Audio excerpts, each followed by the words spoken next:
உறவுகளே சாப்பிடலாம் வாங்க. இன்னைக்கு நம்ம வீட்டு லஞ்ச் பாக்ஸில் என்னென்ன செஞ்சுருக்குறோம் பார்க்கலாமா?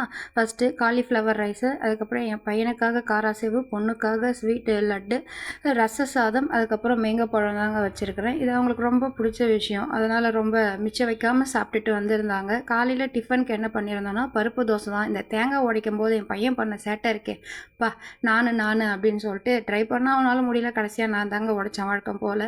அதுக்கப்புறம் இந்த பருப்பு தோசை வந்து சாப்பிட்றதுக்கு ஆம்லேட் மாதிரியே இருக்கும். அதனாலையுமே அவனுக்கு ரொம்ப பிடிச்ச விஷயம் அந்த பருப்பு தோசை. எப்பயுமே நார்மல் தோசை 2 சாப்பிடுவான், இந்த தோசைனா 3 சாப்பிடுவான். அவருக்கு வந்து ஓட்ஸ் பிடிக்குன்றதுனால ஓட்ஸ் செஞ்சுருந்தோம். அது மார்னிங் எப்பயுமே காஃபிக்கு பதிலாக ஓட்ஸ் எடுத்துப்பாங்க. ஏன்னா காஃபி வந்து பிபி ஏற்றுன்றதுக்காக அதை ஸ்கிப் பண்ணுறது. இது அவங்களுக்கு வெரைட்டி ரைஸ் பிடிக்காது. அவங்களுக்காக செஞ்சது தான் இந்த குருமா குழம்பு. குருமா குழம்புல வந்து மீல் மேக்கர் போட்டதுனால அது ஒரு நான்வெஜ் ஃபீல் தரும். அதுக்காக இந்த குருமா குழம்பு அந்த காலிஃப்ளவர் அவங்களுக்கு கிரேவியாக பண்ணேன். இவருக்கு அதையே ட்ரை பண்ணி ஃப்ரையாக வச்சுட்டேன். இது 10 மணிக்கு அவங்க வந்து சுண்டல் சாப்பிட்டுப்பாங்க.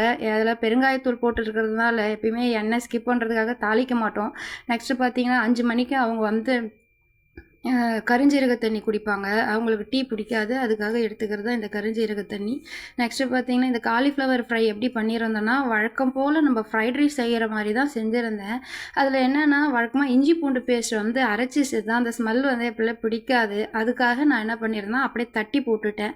அப்படியே பூண்டை முழுசாக உரித்து போட்டு இஞ்சியை மட்டும் ஃபைனாக சாப் பண்ணி சேர்த்துருந்தேன். அது அவங்களுக்கு ரொம்ப பிடிக்கும். என் பொண்ணு ரொம்ப இஷ்டமாக சாப்பிட்டதா சொன்னான். ஃப்ரெண்ட்ஸோடு ஷேர் பண்ணி சாப்பிட்டது ரொம்ப சந்தோஷமாக இருந்தது. பிடிச்சிருந்தா ஒரு லைக் பண்ணுங்கள் ஃப்ரெண்ட்ஸ்.